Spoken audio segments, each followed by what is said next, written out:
everybody. Welcome to Open the Gates. I am your host, Matt Burke, and tonight we're going to be having on Pops Van Zant. He's going to be talking about the Madness ROKU network. It's going to be a big golden opportunity for all us creators and, people that are making comics and what have you. So if you guys could give a warm welcome to Pops, that'd be awesome. Well, what up, Pops? How you doing, man?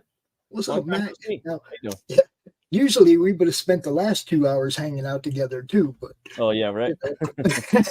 You gotta switch it up, right? Hey, you know how it is. I like that you do this show right after Brian because it keeps my schedule uniform. Right. You know what I mean? I can just go show to show to show, and keeps it easy on me. Because I try to, I'm usually the culprit of changes, but I like consistency and scheduling. It's better that way. You know what to expect. Both you and Brian have switched times and days on your show since being part of what allowing me to show your guys stuff on my network, right? You've both have had change, but we've always worked it out right away with no problem. Oh, you need that night? Okay, we'll shuffle something around. We'll fix that. Yeah. We'll make it work, right? It's what we do. Like this show, I don't simulcast it when you're live. You get your live views, but then Sunday night or Saturday night, I'm going to replay it. Yeah. Right. On our network so that all our people on Twitch, Twitter, Facebook, everybody sees it, not just the people here on YouTube or whatever, Purpose of the network is more eyes, man. And the next level, obviously, over the top TV, man. Right. Right. That's got to be the next level. It's kind of an untapped resource. I looked at Rumble. No, I mean I looked at Roku, and there's like 2 comic channels on Roku, and they do like 1 show a week. Roku, yeah, it's a completely untapped audience. Yeah, totally. But it's a huge audience. I mean, Hart Fisher's American Horror Channel. Hart. He's been on Brian's show. He got 8 million views the last 3 years on his horror channel. And it's a back-to-back, whatever the schedule is for the horror movies, right? It's not you can choose on demand or whatnot. Right. 8 million views on just what's a regular network channel. You know what I mean? Now, Hart's friend of ours, Hart's Pops, send me a video ad to play on my network. So we're going to have our people going to know we're coming to Roku before we get to Roku. And because it's a horror channel that he has, we're going to talk about things like Brian's show and the horror comics like Path of the Pale Rider. We're going to go at the Roku people on the horror channel with horror stuff that will draw them to our network. Which, because it's a it'll be more view on demand like Netflix. So like we're going to take all your shows, man. We're going to upload them all. And people will be able to binge watch Open the Gates from episode 1 to present. Right? Yeah. Watch the evolution. Just like on Netflix, right? They'll be able to watch one after another, after another, after another, just like they can on your YouTube. Only difference is that you're going to get 50% of the ad revenue day one. Yeah, that'd be pretty sick. 500 or 4,000 watch hours or whatever. None of that crap. Okay. Yeah. There's no threshold. Your show's on our network. You get your share of the ad revenue for your show. Period. It's that simple. You have more control. Okay. YouTube, will they tell you can have ads in the middle, ads at the end, and then they play their ads. Right? Whatever they want, Viagra or whatever, right? Our ads are all going to be comic related or pop culture related or comic conventions or LCSs. Our ads are going to be for your Kickstarter or your next campaign, right? You can get a 30-day ad, a 1-month ad to run during your campaign, right? For $20. And it'll run at least 3 times a day on the network. Now, when you consider we have 2,500 videos to upload right now, and we've got like 10 ads to play, your ads are going to get played a whole lot more than 3 times. We don't have an ad yet. So our campaign is kind of a 3-pronged campaign. And I want to play this one video here. If you want to pop that up, share that screen. Yeah, and also for people that don't know who you are, maybe you could give us a little background on who you are, man, and like because some people like sarcastic, agnostic. I've never seen them before. You might know them, but there's new people that don't. You know what I mean? I totally kind of space out sometimes that not everybody knows who I am because I do this so much. But yes, right. I'm Pops Van Zandt. I'm the founder of the Comic Related Madness on Facebook, which is a group for networking and promoting your indie comics shows, whatever you do. Okay, you drop them links in the group. That's what it's for. It's for networking and promotion. Yeah. Nobody's gonna go, hey man, you can't post that here. No, that's what it's for. You post your stuff there so people see it. There's 2,600 people in the group, and they're all comic people. Because I look, somebody joins a group, I go look at their damn profile to see if they like comics or not before they quick deep dive. Yeah, you got to, look, right? If it's related to the comic madness. So we started doing CromCon, which was a monthly event where we'd come out the last weekend every month, and for 2.5 days it was one creator after another, after another, after another. You know, you've been there, you've seen it. It was like 38 times we did it. 38 months in a row or something. And the only reason we're not doing it right now is because I'm putting all my energy into this campaign. Okay, that makes sense. That's why I'm not doing CromCon. Only one pops, you know. Only one pops, you know. That show was a lot of work, man. I mean, you got to book guests to show up for a whole weekend. You know, it's long. You got panels. You're trying to promote it. You're trying to book it.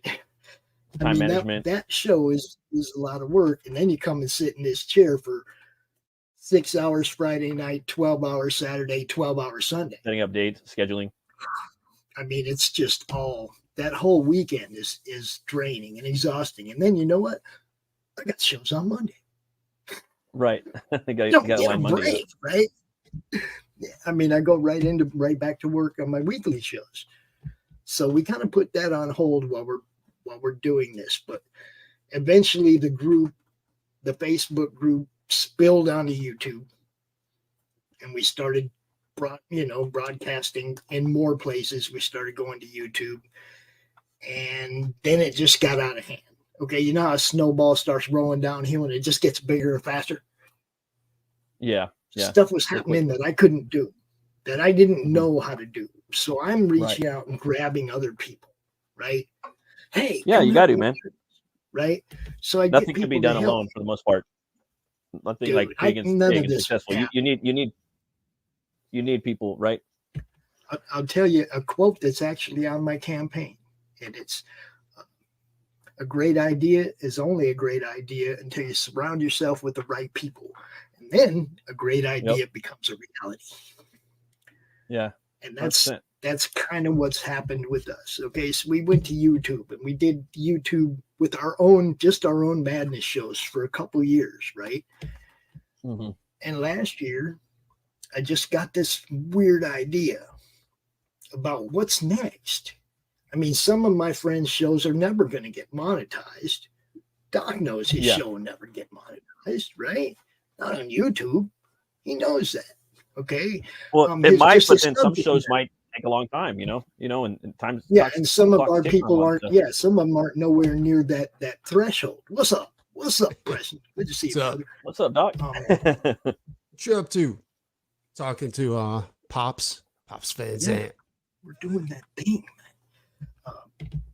man. So, a lot of our people on our network also are a long ways from those thresholds of monetization. Right. Like, 100 subscribers. They're not going to get there anytime soon. Right. But they bring their shows to our network. Now, last year, when I first got this idea, I approached a lot of people Matt, you know I approached a lot of people about bringing their shows to my network as a beta test. Yeah.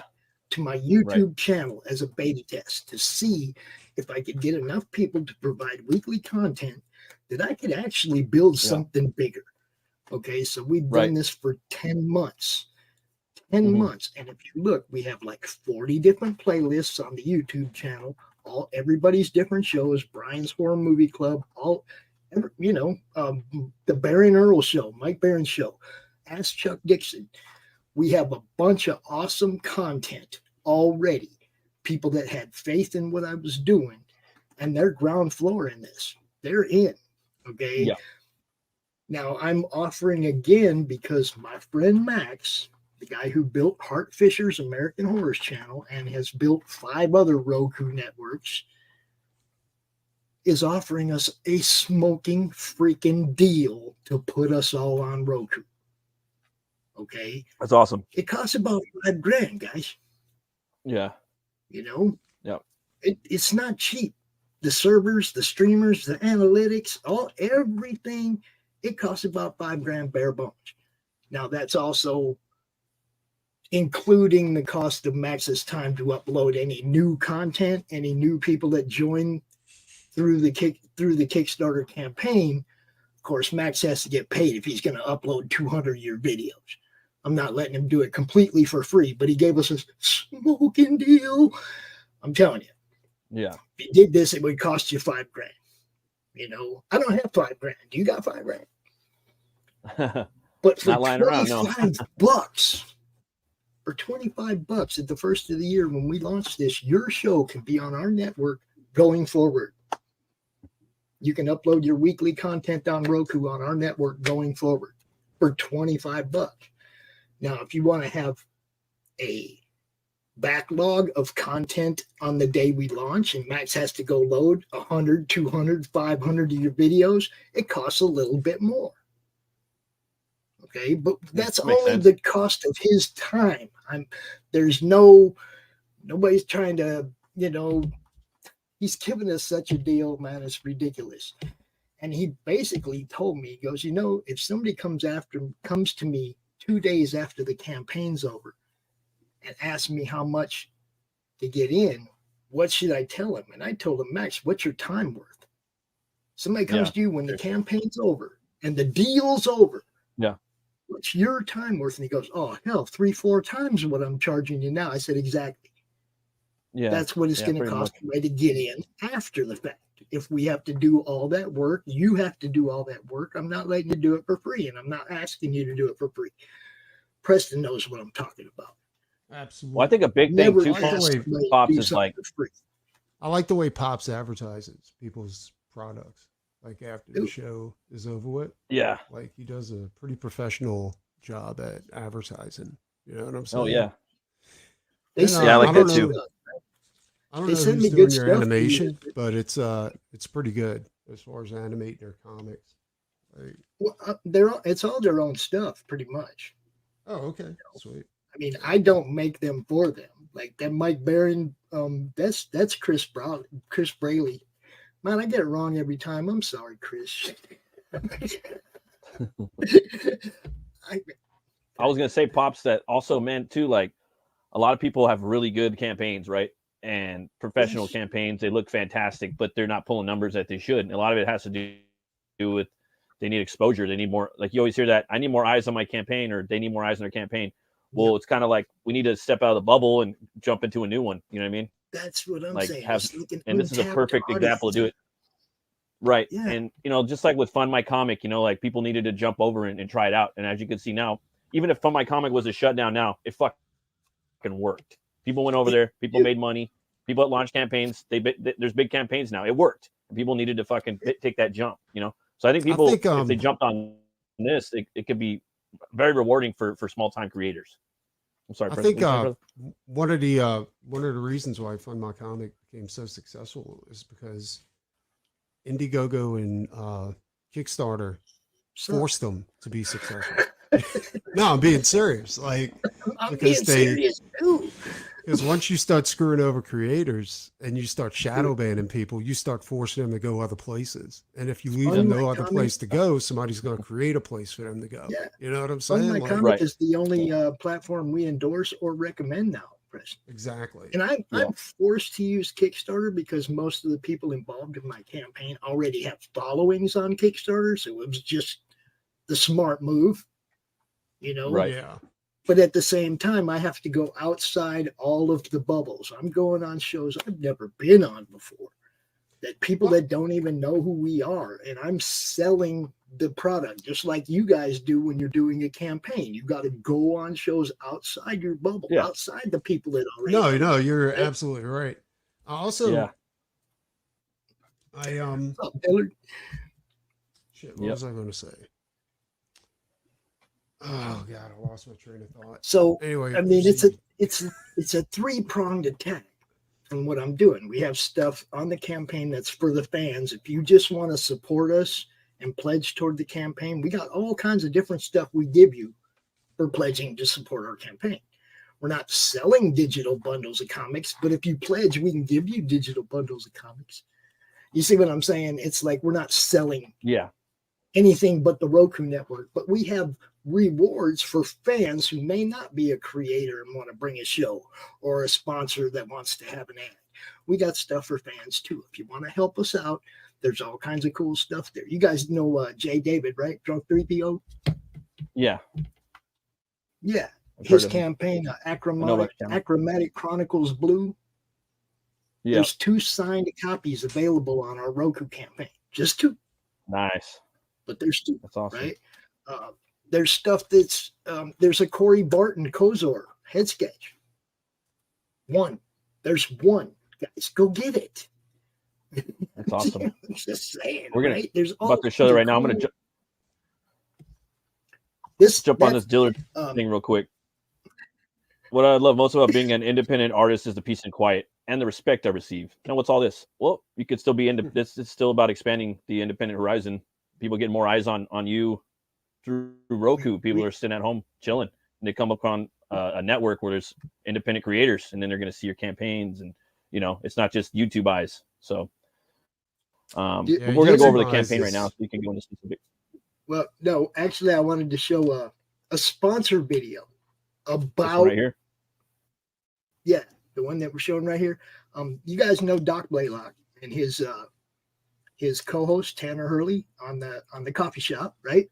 Tanner Hurley does Rin and Electric, 2 different comics that are in I think the same universe, but he sent me this today. Nice. So check this out, guys. Let me fire this thing up. Yeah. This volume here.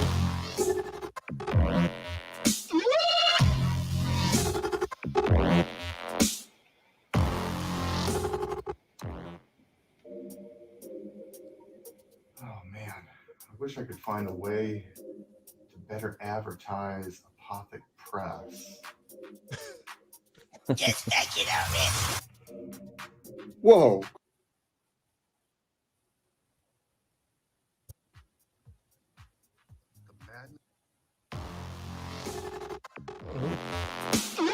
Something happened.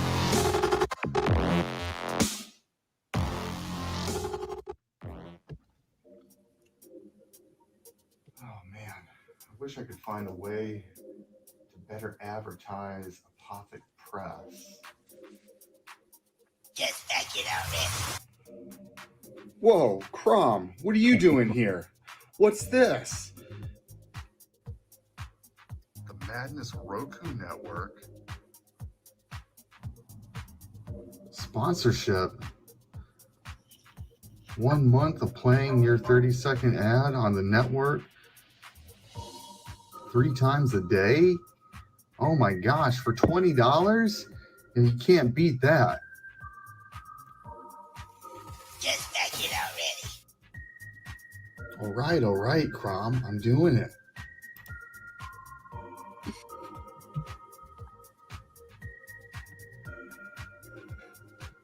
Awesome. Hi, I'm Tanner Hurley, founder of Apothic Press. I back the Madness Roku Network. and so should you.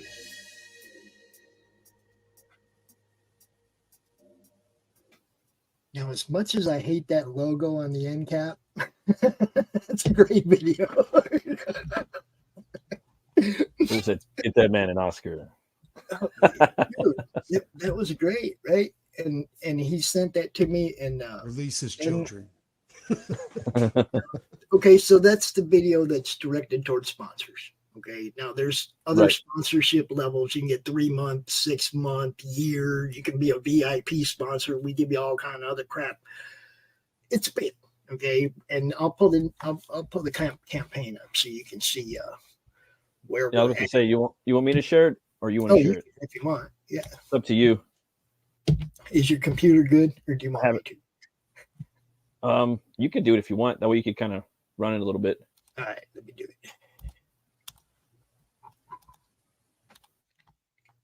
So one of the things that was pointed out to me is, Pops, you talk about this a lot, but there's no video. There's no video in the campaign. So today, Tanner sent me that one. And then him and I worked backstage in StreamYard and did some edits and did some stuff. And he's making another one that's directed to the fans. And I think Doc Blaylock is making one that's directed towards showrunners. Because, like I said, it's 3 different plateaus of tiers that we're offering. We're offering showrunner tiers, we're offering sponsorship tiers, and we're offering fan tiers, stuff just for fans, right? So we're, I don't know, not quite 25% there. We got 33 days, but this is it, guys. I mean, this is really the gist of it. It's like, do you hate watching YouTube and seeing an ad every 8-12 minutes or whatever? You guys as showrunners will get to decide when, how many, what ads you'll have playing on your show. Once we have an ad library, you'll be able to choose the ads that play during your show or after your show or before your show or however you want to set it up as a showrunner. Nobody else going to be in charge of how your show is laid out on the network. The next thing is something that you touched on earlier.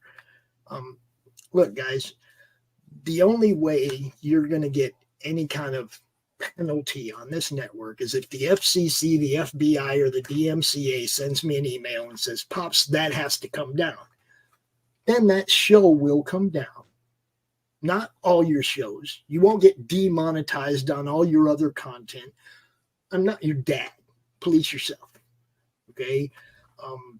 Make good content that stays up there that you'll always get ad revenue on.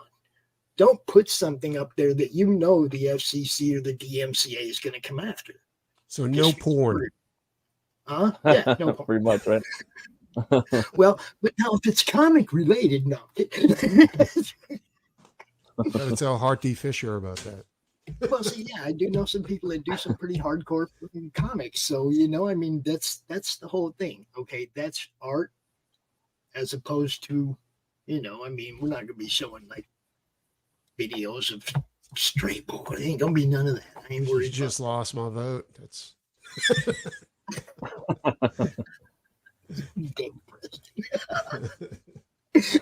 but we did.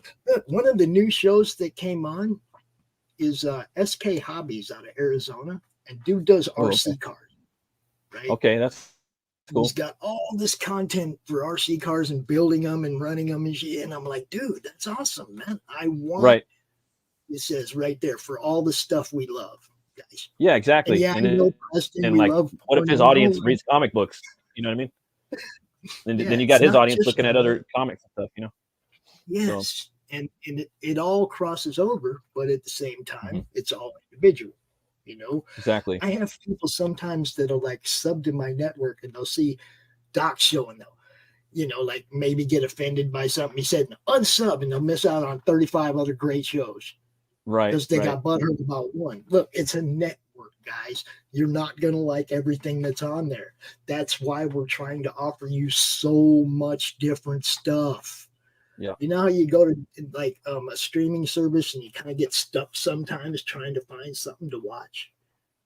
You're just flicking through going, yeah, I've seen that, or no, I don't care about that. And you're just flicking through trying to find something you want to watch. it'd be awesome if people would get stuck on our network trying to find stuff to watch. Right, all that stuff. And like, say if you're like a showrunner, you know what I mean? You get that tier, right? And then you got a campaign coming up. You get those ads too, you know, to really boost it up. Maybe you want to do that for like 6 months, you know, of advertising on your network. Now, here's the other thing. Yep. And it's your show. It's your show. Yeah. If you have your own sponsors that you play during your show, like you see, you know, Tug and everybody, whatever, they got sponsors that they do spots for, that's your business. Right. That's you, got nothing to do with it. Okay, so there again, you can have your own in-show sponsors. I don't care. That's up to you, right? I want to make this, part of it is keep it simple, stupid. Okay, This is something I've always lived by when it comes to something like this that can get complicated. Don't let it get complicated. Okay, ad revenue is going to be a 50-50 split. You get 50%, we get 50% for maintenance and future server space and all the crap that we're going to need, right? Okay, so it's, you know, very simple. I'm trying to keep everything as simple as possible. The showrunner tiers, there's 4 different tiers, and the only difference in them is how many videos you want uploaded pre-launch. Okay, if you don't want to load any previous content, you just want to start on the first going forward, $25 and you're in, guys. $25. Okay, if you want to upload content, it just depends on how much work Max has to do as to how much that tier costs. There's 3 other tiers, one for 100 videos, one for 200 videos, and one for 500 videos. And the most expensive $25 just to get in. For like just right now, if I want to get in, if I want to get in right now for my channel, it's $25 for a year, right? But I'm just saying it's 20. Yes, it's $25 for a year. That's awesome, dude. You know what I mean? And like, imagine if we got this thing going. A lot of people will have Roku, you know. And we are budgeting it for the whole year. We're not budgeting it for a month and hoping it fucking succeeds. We're budgeting it for the whole year. So it's your stuff is gonna play for the whole year, right? And you know, obviously, we have plans. We got plans to go bigger and better. Roku could also evolve into live streaming just like we do right now. It just costs a little more. And I'm trying to keep this cost effective. That would be another. No, I hear you, man. You got to start out small, you know, and then move forward, go bigger, you know. And then you can start putting all the bells and whistles in. And let me scroll down. I'll go ahead and just scroll down to the good stuff, the budget. That's $5,000 right there. 31% of it is the streamers, like $1,700 for the server for the year. Another 16% for the streamer and analytics, and we get those to make sure that you can see the analytics on your individual show and know how much you're earning. We're also offering StreamYard, guy. A StreamYard subscription. We're also offering you StreamYard. Yeah. Damn, for $25. So if I got on, I get StreamYard for a year and that. Wow. Almost everybody in our network already uses our StreamYard. Yeah. Okay. Brian does, Doc does. Everybody who does a live show in our network uses our StreamYard. Chuck Dixon and Baron Earls that we do simulcast. Usually those are recorded, but we play them we play Baron Earls at the same time that they do. So it's going out to all those different places at once. Right. All those eyes. Prayer, right. Hopefully. Chuck Dixon, we play his the next day.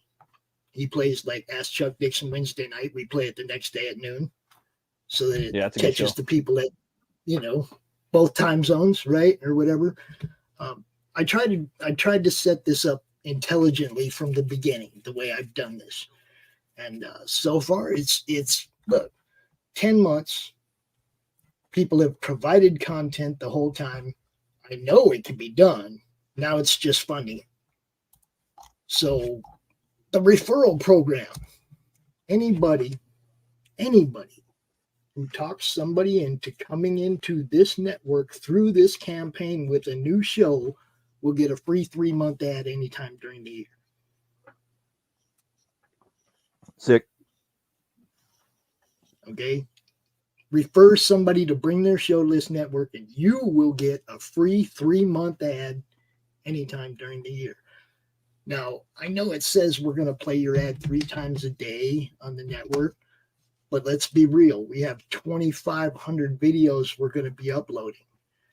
We don't have that many ads. Your ads are going to get played a lot. Right, a little bit more. We don't have an ad library of 500 ads to choose from. You see what I'm saying? I want to keep it all in-house. I want to keep it all comic or pop culture related. Comic book stores, convention runners, people with campaigns. I want to kind of keep it to what we do as far as the ads comic go. centered. Yeah, as much as possible. Because I mean, look, if you're running a show here, you want ads here that kind of relate to the kind of content you're providing. 100%. Yeah, 100%. So, like SK Hobbies, we'll probably have some RC car ads, stuff like that to play during his show. And you know what I mean? It's just setting it up as a proper network that cares about you guys. Yeah. Just like what you've been doing, exactly what Luke did by building you a platform, showing that he cares about the creators. I had the same vision. And funny thing is, it's almost at the same time, just on a different medium. Yeah. He was thinking crowdfunding platform, and I was thinking marketing platform for all you guys. But DC, Marvel, they got this huge conglomerate of marketing. Nobody knows those guys' names. They look at a brand, Marvel. They look at the title, right? They stuck on the brand, okay? But you guys don't have no kind of major marketing thing out there working for you all. Right. Okay. I'm trying to give you guys something that will work for all of you. I don't care. CG. Look, I'm a fence guy. I think the farther away from you get from the fence, the more shit you're likely to walk in. And I don't care which side of the fence you're walking away from. Okay. I just want to promote good stuff. I want indies to have a place to be seen. I want your shows to have a place to be seen, and your ads to have a place to be seen, and the fans to have a place to go where they have a choice of all kinds of stuff without wading through YouTube and YouTube ads. And come on, man. I'm subscribed to 500 YouTube channels. Unsubscribe? 480 of them are comic related, and about 400 of those have less than 100 subscribers.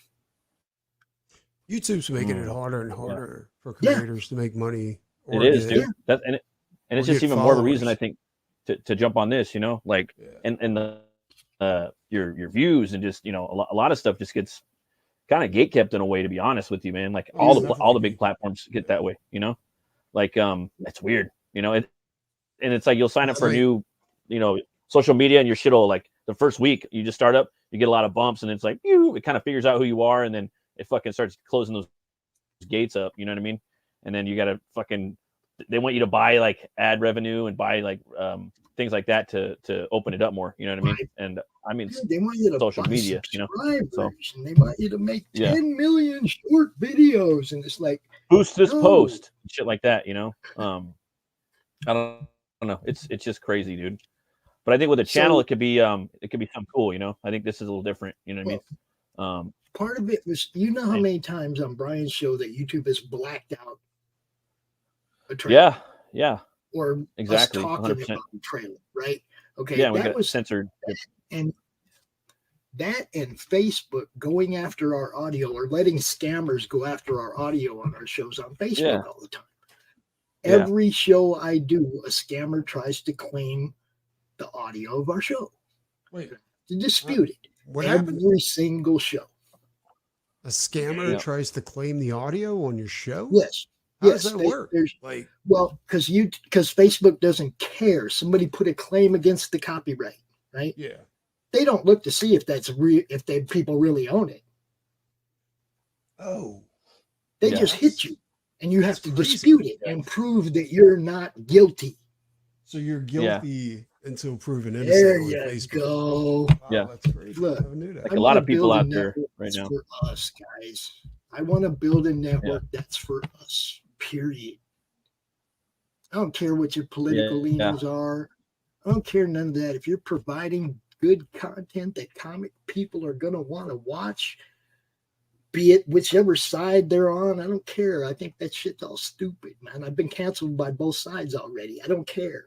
I just don't care. Yeah. I'm trying to build something better. You gotta just be like yourself. what Luke is doing. Mm-hmm. Just like what Luke is doing. Yep. Trying to build something better. While Luke was building his, I was beta testing mine. Okay. Yeah. When Max come to me with this deal to build it for us for this price, it was like, okay, it's time to go. It's time to do it. Okay. Everybody on our network right now is ground floor. I want more. And it's going to happen. This will happen. I know it's going to happen. Eventually, this will, this will happen. We will have this network, and it is going to happen. Yeah. I'm talking to all you guys, man. Everybody with the show, man. Everybody with the show. Come join. Let me know if you want to get in your Dillard. I'll shoot you a link. But yeah, man, fucking this will happen. That's crazy. It's gonna happen. I never knew that. People are getting tired of this shit. Yeah, man, they're all fucking lizard shadow banning. I don't know if Facebook is still doing it, but I remember they were monetizing people like almost right away once you start doing a show on Facebook. Like, I think that's where Luke started out, as a matter of fact. Like he forewent like YouTube and he went straight to Facebook. Luke Stone. And I think he got monetized. I'm not positive, but I think he got monetized on Facebook. Yeah, I don't care about Facebook. I really they what does that mean when you're monetized on Facebook? Do you make any money? Is it like YouTube or I don't even know how to be honest, I don't know. I don't mess with you. I'm not really like I say, Facebook has just been a pain in my. Okay, look, I have a Facebook group with 2,600 people in it. Yeah. The comic related madness, and it's for networking and promoting what you do. Okay. Yeah. Artists post their, flatters, letterers, people's campaigns, people's podcasts. Everybody posts there, but nobody fights and argues about who can beat who or president this or none of that shit happens in my group. Yeah, none there's of not it. really any politics in there. It's just promotion and networking, and it's wonderful. I mean, you can scroll and scroll and scroll, and you won't see two people arguing. I mean, I could argue about politics till I'm blue in the face till the cows come home all night. You know what I mean? But I won't do it. And I'm not going to do it I'm not going to do it on the stream. You know what I mean? I'm a conservative, but I'm not going to sit there and fucking, unless I'm extremely like, all right, fuck this motherfucker. I'm gonna fuck him up, and then I'm gonna end the show. But I wouldn't do. I don't do that. You know what I mean? Well, that's what I mean. Nobody even gotta keep it separated, dude. Nobody even starts a post there that will go anywhere like that, right? Yeah. I mean, we just don't do that kind of stuff. It's just networking and promotion. It's not who can beat who, and people just don't argue there. And I love it. Beat who on the internet? Yeah, and it's all wrestling, dude. Like Brian says, it's all bullshit. Yeah, internet tough guys. Better to keep it out of comics as much as possible. What's that? So then again, we go back to what we're offering for fans, and you'll see that we have PDF bundles. You can get Brian Christow's 6-Gun Gorilla trade paperback 1 through 6 on this campaign in a PDF that book is form. If you fucking sick too. And then after you get our boy Doc right here drawing the new one. Yeah, after you get that, you go get on board, because then you get this guy doing the art going forward. Yeah, this guy that I'm pointing at right there. Fuck yeah. Wow. But we also have stuff from Timothy Fling at Earth Dog Studios, Waterworld 2088, some other stuff. You got Committed Comics with 5 different number 1s out of their stable. Omen Comics with 3 number 1s out of their stable. Revelation Comics with 3 number 1s out of their stable. Silverline with 5 number 1s out of their stable. And some just other madness number 1s from various creators like Laurie Calcaterra and Carissa and Rich Parada. Altogether, there's 37 PDFs available on this campaign, and you can get them all for $90. 37 PDFs for $90. A lot of comics. You'll be there for a minute, having a couple. And you're helping us. A little bit of whiskey, helping out, helping the network. Being a supporter. We also have sketch cards from 5 different artists. Oh yeah, here we go. Okay, we have sketch cards from Rich Parada, Doc Playlock, Ron Moskowski at Romo Art, and somebody you guys might not be familiar with, Dal from the Still Toking With comics. He did the covers and the interiors on some of those, and he offered to throw some sketch cards at us. And then Christian Zaffo as well. All of them are offering a limit of 4 each artist. So, you know, that's 20 sketch cards, guys. Get some. Get some. And it's of your choice. Whatever you want them to draw, they'll draw on the sketch card for you. And all these guys can draw. All of them. You guys know Kozar, Corey Barton. Come on, man. I can't even believe this is still here. I can't even believe that's still there. Right. Yeah, I'm not even lying. He's a I badass. thought the day that went up, it was going to go. Okay. Right. I think all of the ones that they sold on their campaign sold out. I think this is the only one available. The only one available, guys. The only thing I can think of is it's a Kickstarter, man. That's the only reason I think, you know, some people haven't got on here. Yeah, but I don't just talk to Kickstarter people. You know who I'm talking to. Yeah. I mean, look, guys, this is one of those things where even if I was to, I can't even start a side-by-side campaign on Fund My Comic until this one funds. Yeah. Then I can go over there and we can look for extra funding to try and get to live stream levels and shit like that. Right. But it's got to fund first. Right. You know, if I thought I could have got $5,000 out of Fund My Comic, that's where this would be. But like I said, Max, the guy who's developing it, Timothy, the campaign manager, Lori, all these people have Kickstarter followings. I had a better chance going through their followings and stuff, you know. You can't run once this on we multiple get platforms? The day we get funded, I already talked to Luke. He said I can do a side-by-side. So the day we get funded, we will put up another campaign over there to try and build it bigger and bigger and better and better. You can't run 2 campaigns at once, like one on each platform. I don't want to run one on Fund My Comic and then this one not fund. You know what I mean? It's like, because if they both don't fund, I can't combine the monies. Oh, okay. I got to get one of them to the funding mark. And then, I'm going to go over to Fund My Comic and I'm going to tell everybody, look, we're funded. It's going to happen. Come on the other side. The guys that hate Kickstarter, you know, I'm going to go over there with hopefully some new stuff. But you know, the offers would be the same as far as coming on board. You know, as far as bringing you show or sponsorship, those things would be exactly the same. So if you're waiting and hoping for that, look, I'm just hoping it gets funded so we can build it. You know, get me funded and I'll go over there and I'll try to do something to appeal to everybody on that side. But I just don't think this is something that should be considered sides. We have 3 Comicsgate adjacent people and 3 just regular people involved in this campaign. Doc CG, RJ CG. Yeah. I'm definitely CG aligned. I love, you know, most everybody I've met in CG has been nice to me. Yeah. You know? There's been bumps in the road, but I think there's bumps in the road everywhere.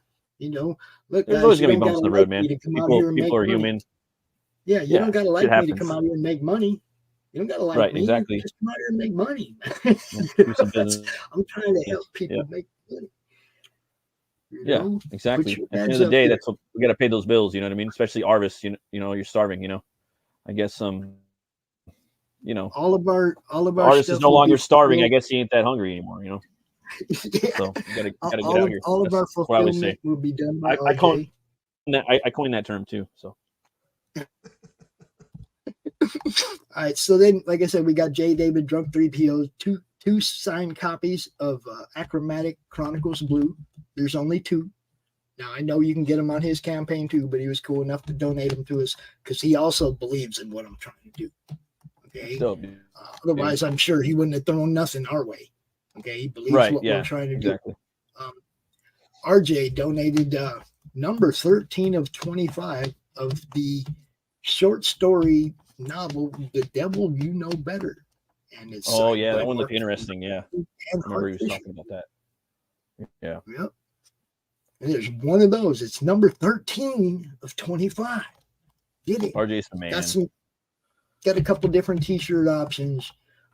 Cindy Kep did the little crochet crom. She's going to do 5 of them. Okay. You gotta get that that dub dealer or whatever it was. What was it? Dub dealer? Or what was it? The dank dealer? Dank dealer. Nick. Yeah. Nick King. Yeah, that was a good one. I got that.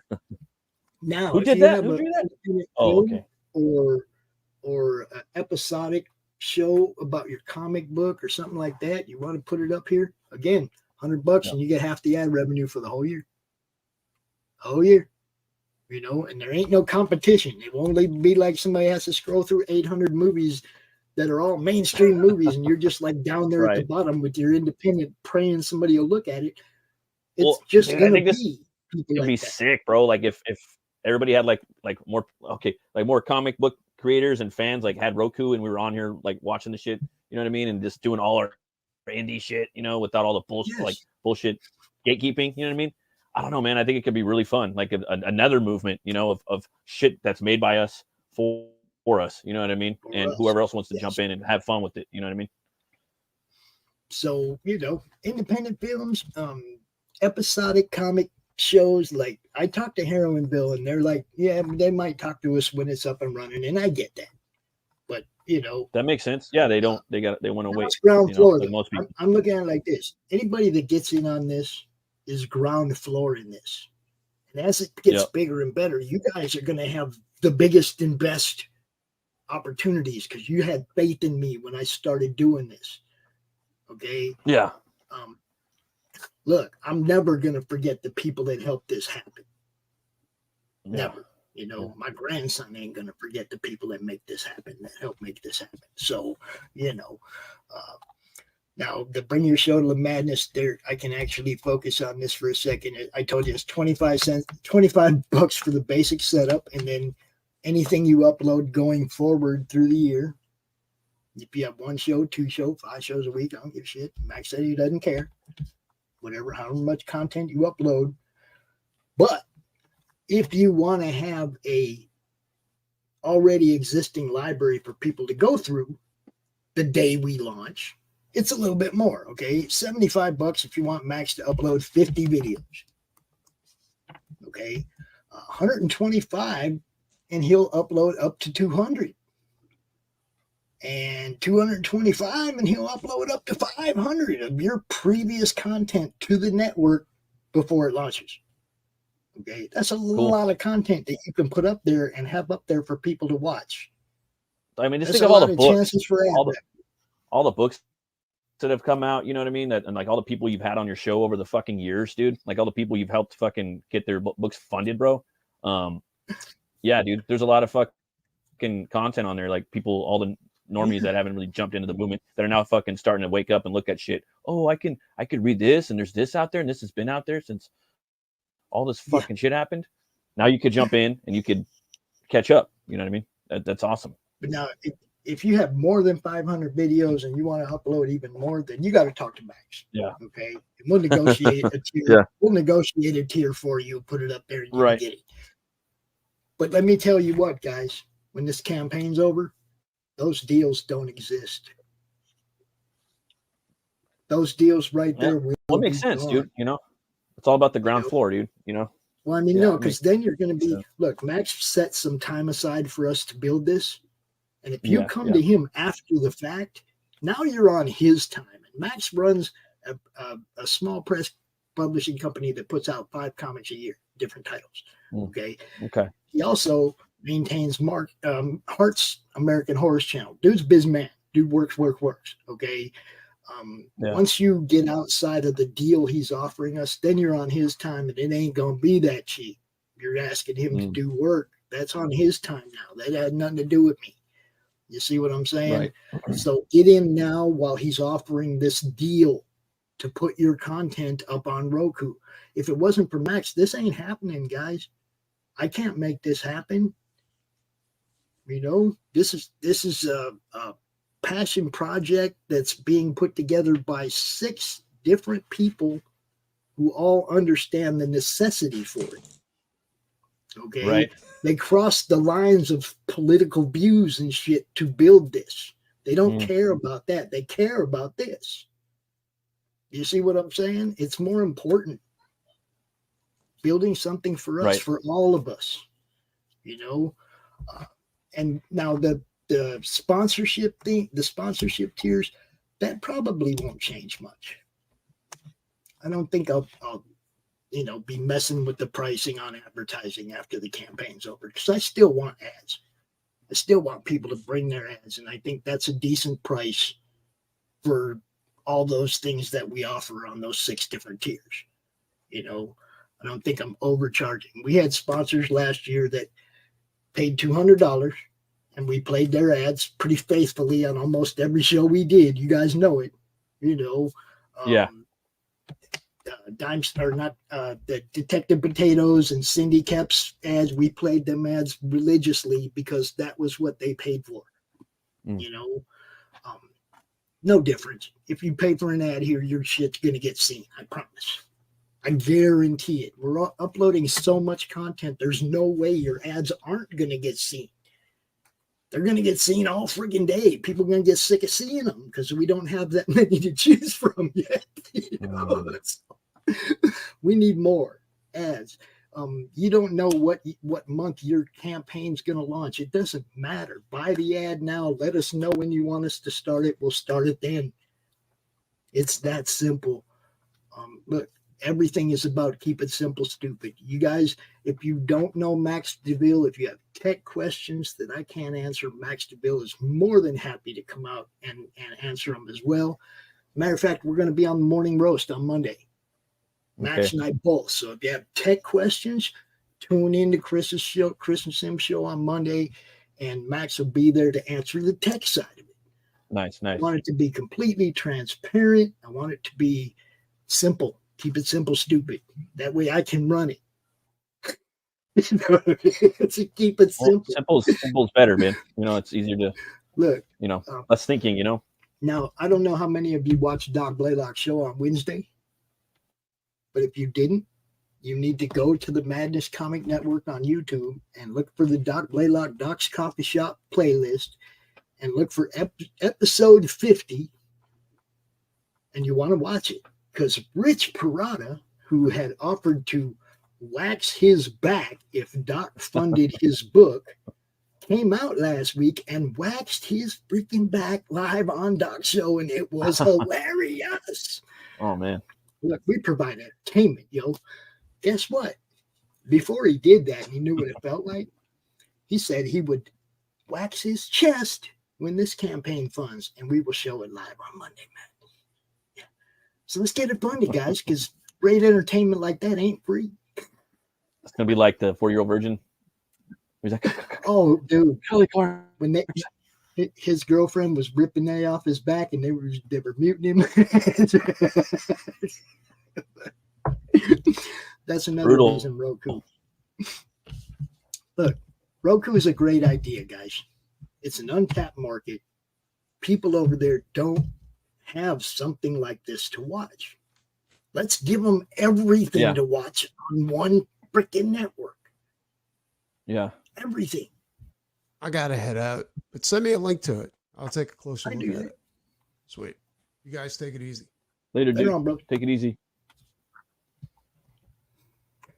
Oh man. See, Doc. So what's your favorite you got a favorite metal band, Doc? Or Pops? I'm a Black Label guy, man. Really? Oh yeah. Oh. Yeah, he's pretty good, man. I'm a wild man. Okay. Basically, when I worked at Z-Rock back in the 90s, when his band Pride and Glory, his little 3-man band, Pride and Glory, I don't know if you even heard about them or not, but he came to Phoenix twice.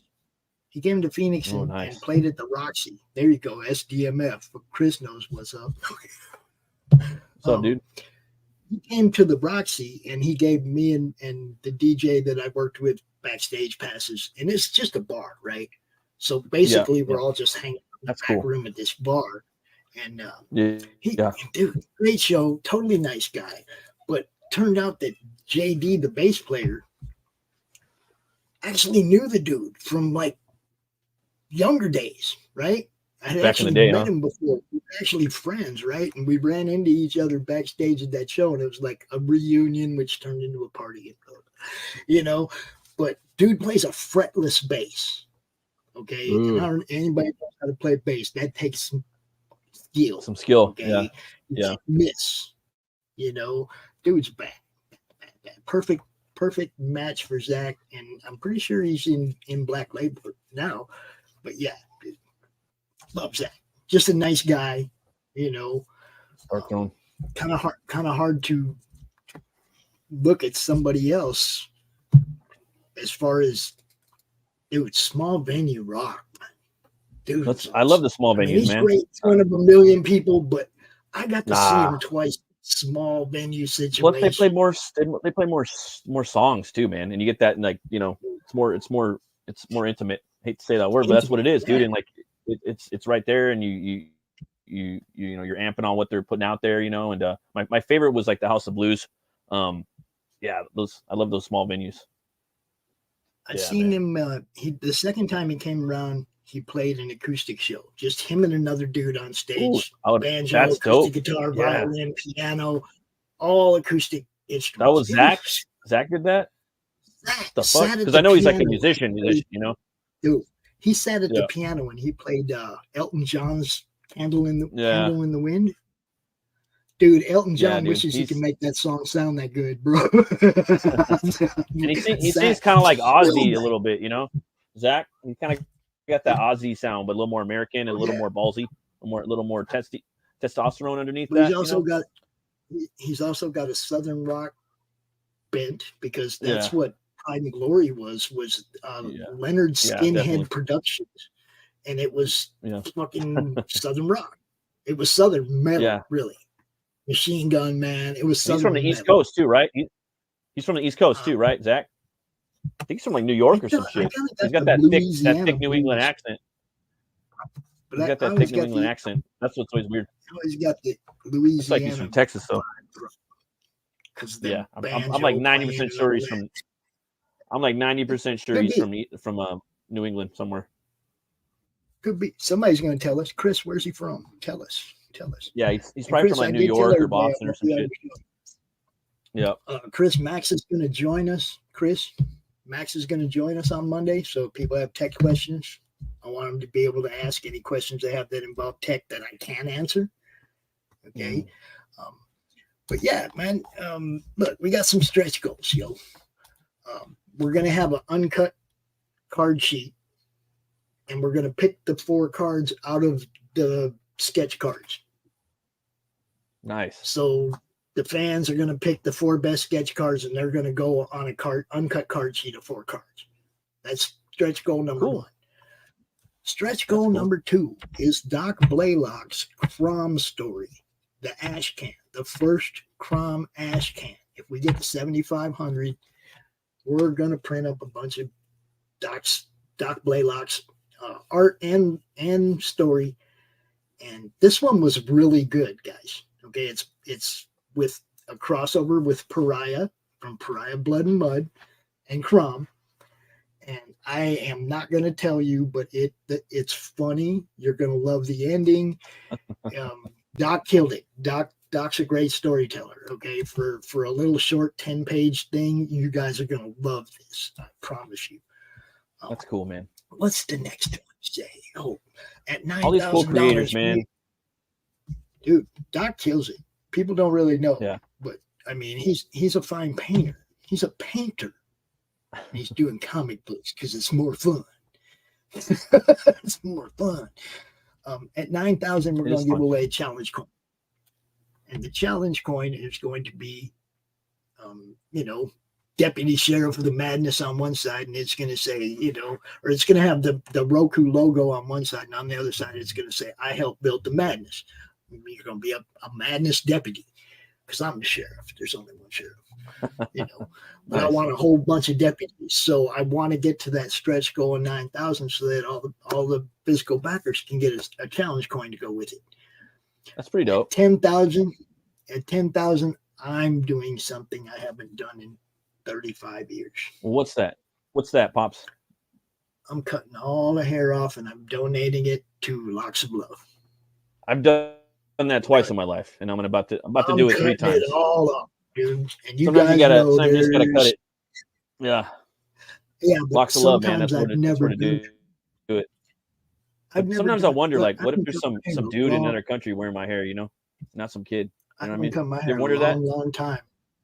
You wonder that though, man? Look, like it's supposed to go to like kids, I think. Yeah.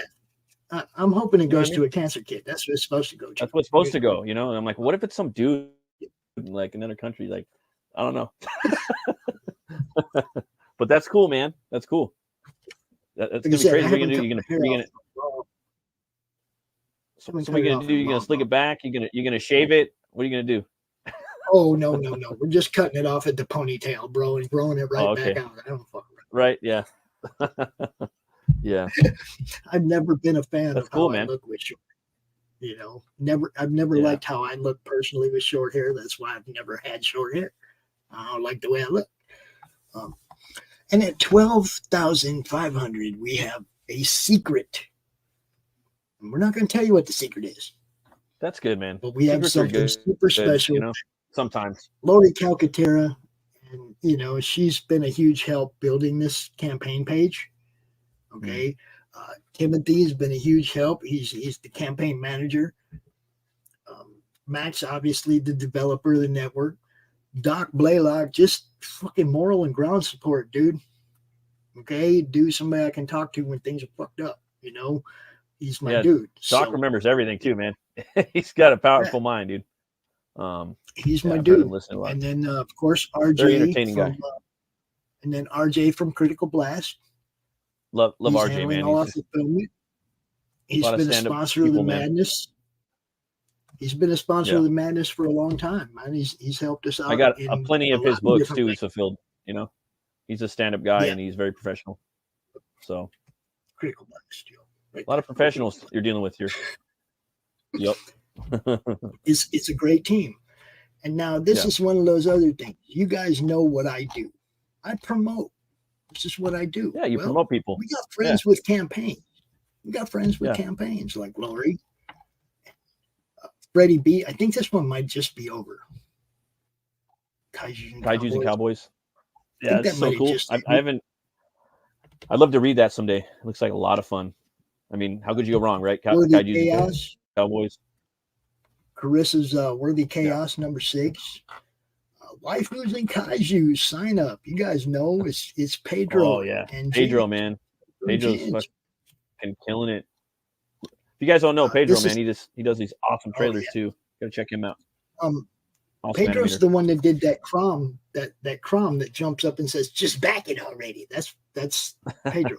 With Doc did the voice, but Pedro did the anime.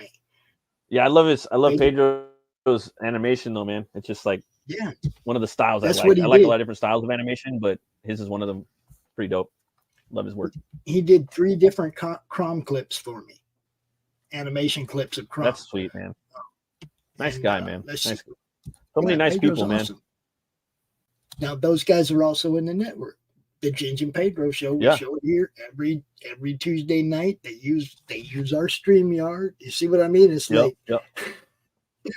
yeah, man. I set the shows up. They come into the studio. They run their shows out of our studio. They don't have to pay for premium StreamYard, but they get to use premium StreamYard. Yeah. They didn't have to pay for premium StreamYard, but their shows all are done with premium StreamYard. This is part of what we're offering. I'm not trying to get you guys to give me a bunch of money. I'm trying to help you save money and make money. Okay, I'm trying to help you save money on your StreamYard by using ours and joining our network. I'm trying to help you make money by putting ads in a place where people who actually give a shit about that kind of stuff are watching. Okay, trying to put it all in one place, guys. It's not rocket science, or I wouldn't be able to do it. Yeah. I'm trying to keep it as simple as possible and help everybody. The Monsters Next Door. That one's from RJ. Critical Blast right there. Y'all know Christy, Demon Bitch. I hate you all. Also live right now. And if you're not, look, she also does a show on the network Wednesdays at 3:00, the lunch hour with Christy Sheehan, and she's about as well. Let's just say that the reason our show has a disclaimer, it was because of Christy. She was the reason awesome. We had to put a disclaimer on our network. I haven't checked out nobody knows that book yet. It reminds me of kind of like the old school stuff from the 90s, like some of the cartoons I liked, like Ren and Stimpy and Courage the Cowardly Dog. Well, yeah, you know, Jay, is it The Art of Jay Ryan? Is it Jay Ryan? Yeah. It's like totally off the edge. Yeah, yeah, I've seen him in the chats. He's in a lot of chats that I'm in. That you know. What's your favorite movie, Pops? Dude, caught you off guard. No, you didn't catch me off guard. But it's hard to be a '60s boy when it comes to pick. You know, like look, I loved Breakfast Club. That's a good one. I watched that a lot growing up. Well, I saw myself as you know, Bender. Good. Yeah, I think most people do, man. I think most people do. You know. I mean, I had a stepdad that didn't much like me. I pretty much related to him, you know. Yeah. And Breakfast Club still, but I love Tombstone. Tombstone's a great fucking Western. You know what I mean? I mean, it's like different genres, okay? Like if you ask me what's my favorite chick flick, I'm probably going to say 50 First Dates. Okay. It's a great movie to sit with your old lady and watch, right? Great movie for that. Yeah. Okay. Totally. Sci-fi is really hard, man, because there's some gems. Sci-fi. Yeah. That's where a lot of our friends make their comics, you know, like in fans, you know, and supporters, they love sci-fi, especially cyberpunk. Zombie movies, I don't know, Train to Busan. I think since I saw that when we did that on the horror movie club, I think that one kind of jumped in. That's a tearjerker, man.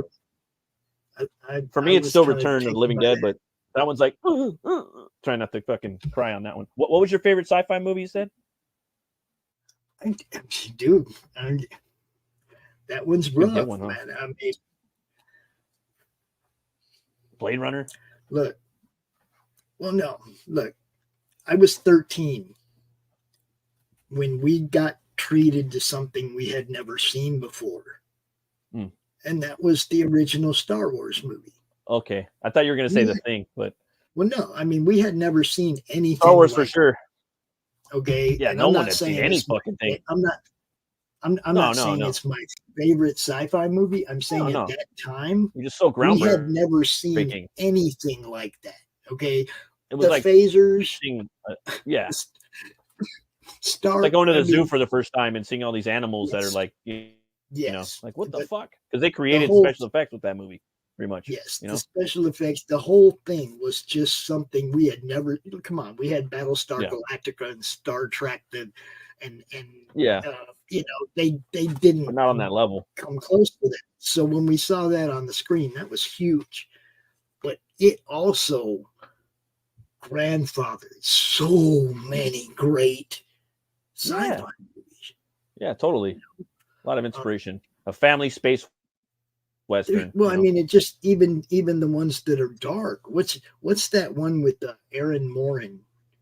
It's a horror movie, but it's a sci-fi movie, and she gets killed, and it's like she was the daughter on Happy Days. You remember that girl? Nah, man, I don't know. I haven't seen that. It's the only movie she was ever in, because she went she was. No, I haven't seen it. Right? She was TV. When did it come out?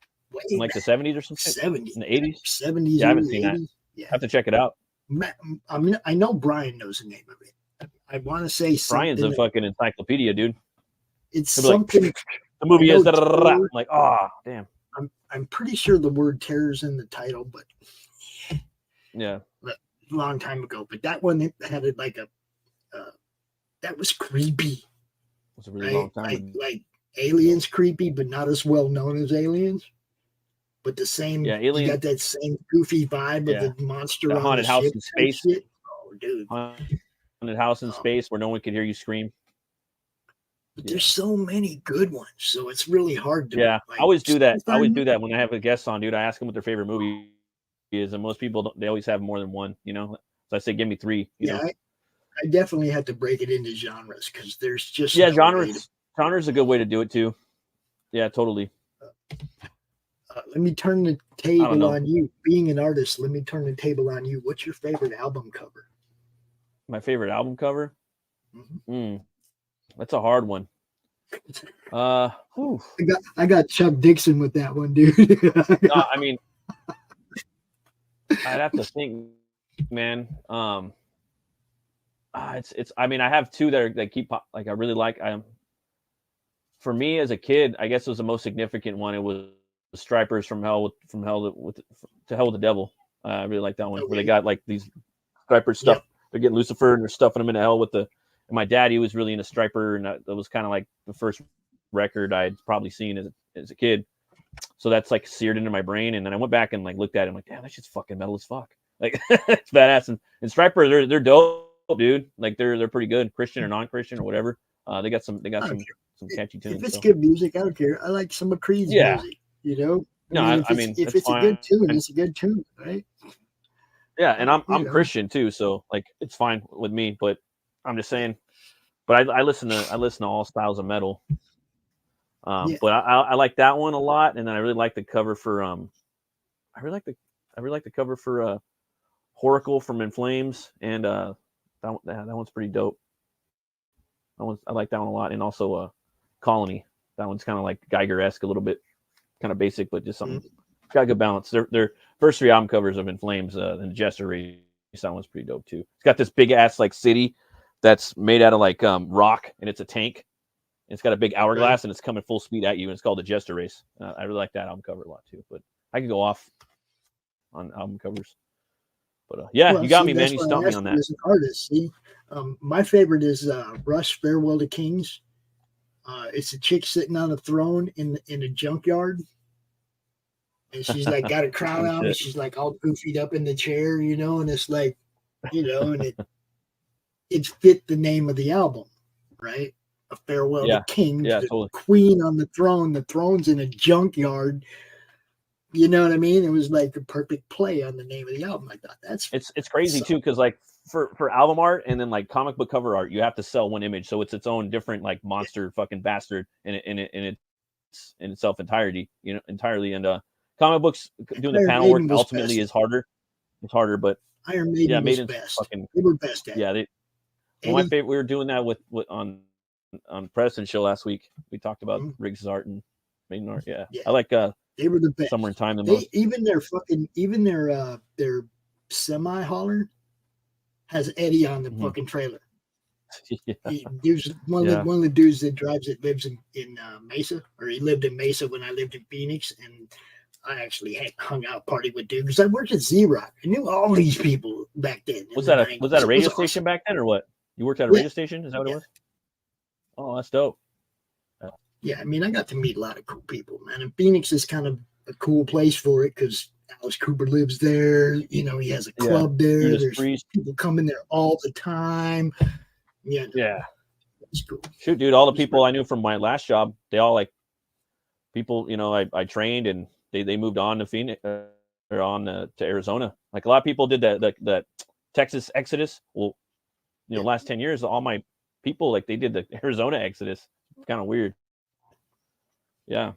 Yeah. Well, all your people that it's like I lived there for 35 years, right? In Phoenix.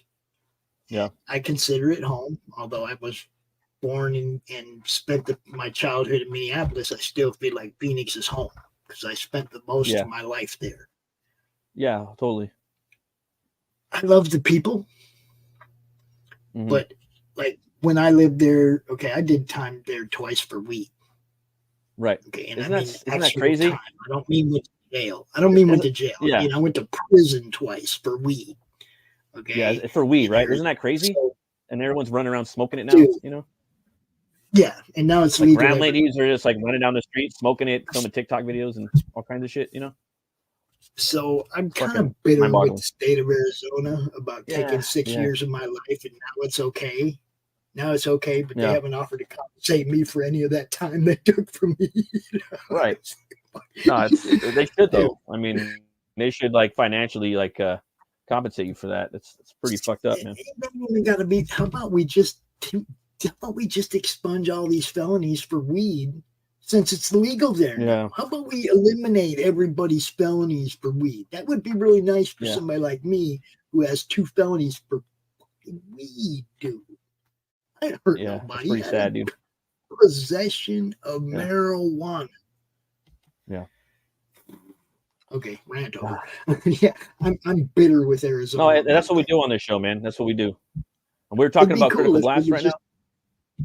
Well, that was the bottom of the campaign, you know, as far as what's in the middle. All the side tiers are basically what we showed in the middle, you know, like okay, there's six different tiers guys. for sponsors. There's 6 different tiers for sponsors and 4 different tiers. There's a tier on here for anybody, man. For fans, YouTubers, you know, comic book creators, you know, let's be real, like those.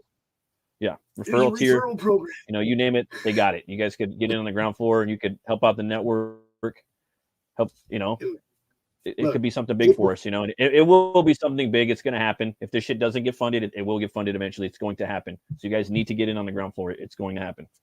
It's going to be fucking joyous when it does happen. And like I said, the sooner this funds on Kickstarter, the sooner I can start the other campaign on Fund My Comic to help. Look, the more we get, the bigger and better we can make it. Okay. Imagine you're on your TV and people are watching campaigns, you know, like watching ads, and oh man, it's gonna be like beautiful. This. Give me more than 5,000, and we will actually be able to put money into marketing and letting people all over the place know what we're doing. You know, the more money I have, the more money I have to work with, the more I can imagine the live streams like at like shows and cons and things like that. You know what I mean? People can see. Like there's so much we could do. Like there's a lot. You know, I've done CromCon from the floor of a con before. Yeah, okay. I remember that. Yep. I've done it. I know it can be done because I've done it. I've traveled all the way to South also other people Carolina. can do it too. During their time, you know what I mean? Like say if I wanted to go and set up a you know, do a store signing or something and I film it, you know, at a comic store, boom, it could be on there. You know what I mean? Think of how many people are going to be watching that, you know, and that could eventually go into the theoretical live streaming thing that we want to push for if it lands on Film My Comic or when it does, you know? So man, I mean, you know, we just got to get this thing going right now. And then the bells and whistles could start really popping up on the next campaign. So it's got to start somewhere, you know? So it's like this. Definitely this is for the bare bones.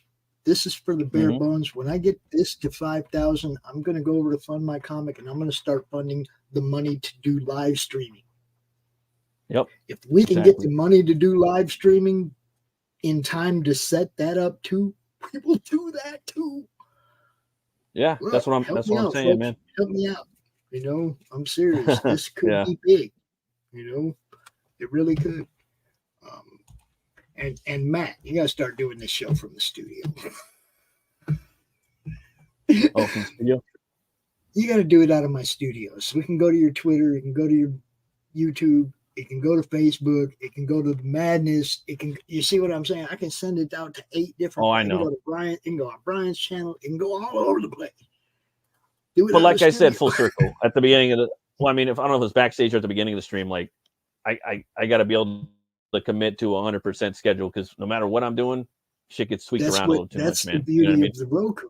No, that's the beauty of the Roku. Then you see, if you don't upload something this week, that's just your ad revenue you don't get. That's no sweat off my ad. Oh yeah. You see what I'm saying? Right. I mean, yeah. And there's no scheduled time anymore. It's Roku. You upload. On Monday, you upload it on Friday. Max won't care. When, you know, there's not going to be a have it here by this time. It's your show. It's your content. When you want it to go up, you'll send it to Max and he'll put it up. That's pretty dope. You know? Yeah. I mean, so we still do everything we do on YouTube. I'm not telling anybody not to do their YouTube shows. What I'm telling you is to put your shows on an untapped platform and maybe get some more people looking at your books, looking at your shows, maybe make a little more money. Yeah. You know, you hear that, folks? You got to get in there. Get in there and back it. A quarter of the way there. We got 30 more days, and yeah. Yeah, I got 30 days. Not that far. I knew it's a different kind of campaign. Yeah, I knew better than to try to do this in 30 days because I wasn't going to be able to get everybody to understand what we were doing and get on board. Yeah, no, totally, man. I knew different packages, you know. Yeah. Yeah, and you have to explain it, and you know, people. I wanted to succeed. People kind of figure out what it is, and I wasn't trying to rush anybody into it. I wanted to succeed. Yep. I want everybody to have time to research, to talk to Max if they need to talk to Max, whatever. I wanted to give people time to get on board. At the same time, get on board before the campaign ends because they ain't no, you know what I mean? I hear you. It's just not going to be that cheap the day after. Now you're on Max's time. You know. Get that deal he's offering now. He put some time aside for us to do this. Take advantage of that. You know. And look, guys, it's like Matt said, I know it's going to happen. I got faith. I got faith in the people in the comic community and that they understand that this is something that will help them. You know, I got the right people surrounding me. It's all go now. You know, yeah, 100%, man. I put my own stuff aside. I'm not doing CromCon. I put my own stuff aside to do this, to build this, you know, a bigger version of CromCon, a better version of CromCon. Something that people all over the world can be watching on their TV. TV. They'd be sitting back in their recliner with their remote. Come on. That's how that'd be awesome. I'm tired of sitting in this chair watching YouTube, dude. I want to sit back over there and watch TV. You know. Well, it'd be cool too, man. Just like one channel, like again, a little more kind of focused in, you know, with stuff that we're into. So, and other people could come in and they'll see new things, hopefully. From there's the also ROKU, some bursts that can happen. There's some bursts that can happen here too. Okay, we don't have a review show. We don't have a wrestling show. There's a whole bunch of stuff that we don't have yet, guys. Like I said, refer a friend. If you know a dude that's got a wrestling show, he could be the first and maybe only wrestling show on the network for the first year. Tell him. Okay? Then you get a free 3-month ad if he comes to the network through the campaign. You get a free 3-month ad. Look, I'm trying to help everybody here. Everybody. Come on. Join the madness, yo. You won't be disappointed. And pretty much everybody who has been part of this for the last year, who's been providing content to the YouTube channel, none of them are going to tell you they're disappointed with the results that they've gotten, with the growth on their own YouTube channels, with the amount of extra exposure we're giving them by putting them on Twitch and Twitter and Facebook and 3 or 4 different groups and all over the place, right? Not one of them will tell you that they're unhappy with the service that I provide. Not one of them. So, you know, I can't, and there's no better endorsement than that. I got a whole bunch of people that are happy with what they're doing here. You know, Stephen B, dude. Stephen B. I love Stephen B show. You know, Bullcat Studios. Dude, I love his draw stream. Every Saturday night, 7 o'clock. If he can't be there live, he sends me a video to play. That's awesome. Right? He's totally on time. Love that dude. We got some great shows on the network, guys.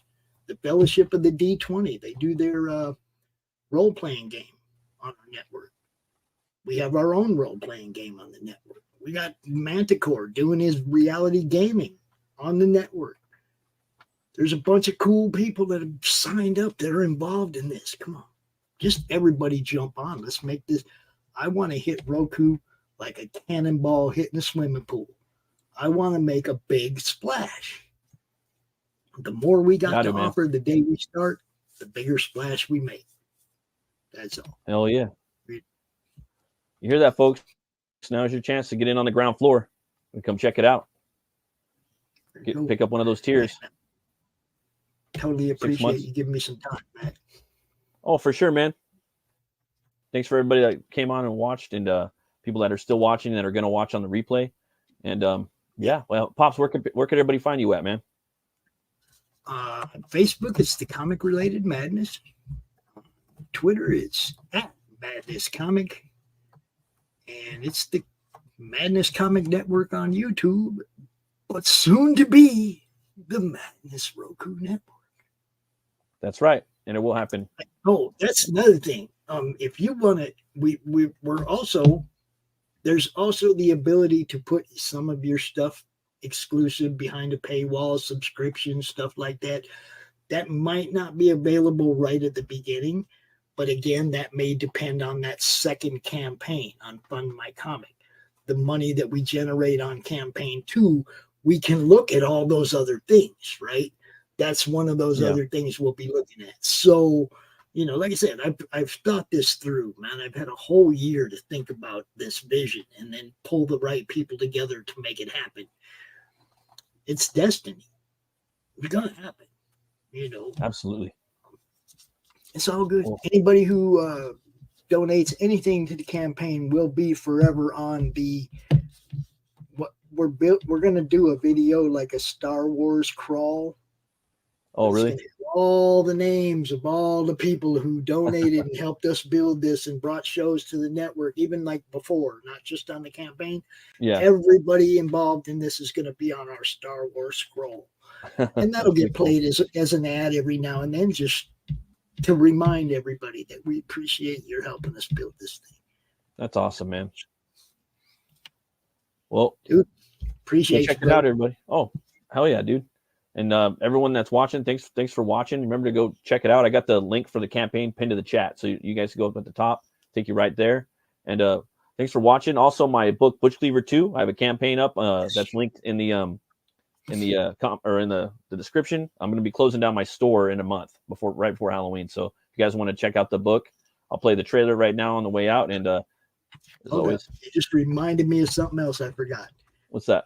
If you have a Roku network, you have to have a website. So the madnessrokunetwork.com is the website right now. You can go to it, and it gives you the link to the Kickstarter, whatever. In the future, this site will have everybody's storefronts, everybody's playlists. Everything will also be on the website. So your stores will also be linked to the website, so people can find your merch as well as your shows. That's awesome. I'm thinking about you guys, man. I'm seriously thinking about you. I want this to be big. I want it to be done right. So just believe me, 2 hours ain't enough to tell you all the shit going on in my head. So you know what I mean? It really isn't. I've been on some 2 hour shows, and as soon as it was over, going, damn, I forgot to say that. I forgot to talk about that. You know what I mean? There's just too much here. So take your time, look at the whole campaign. If you got questions, hit me up. If you have tech questions, hit Max up. If you can't find me, hit Matt up. He'll tell you where to find me. That's right, folks. Thanks for watching, and always remember to be bold, be brave, and roll the bones to know your role. I'll see you guys later. Bye.